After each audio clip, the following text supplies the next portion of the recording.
Which animal is called the ship of the desert?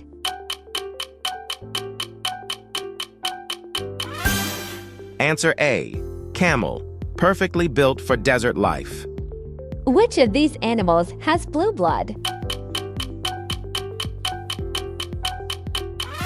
It's B. Crab, specifically the horseshoe crab, thanks to copper in its blood.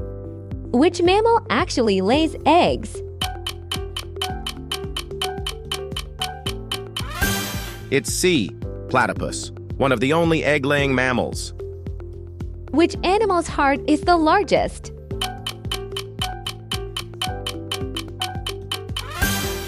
It's A. Blue whale. Its heart can weigh over 400 pounds. Last one, which animal can change its color? All three, but the most famous is the chameleon. How many did you score this round? Comment below and challenge a friend to beat you.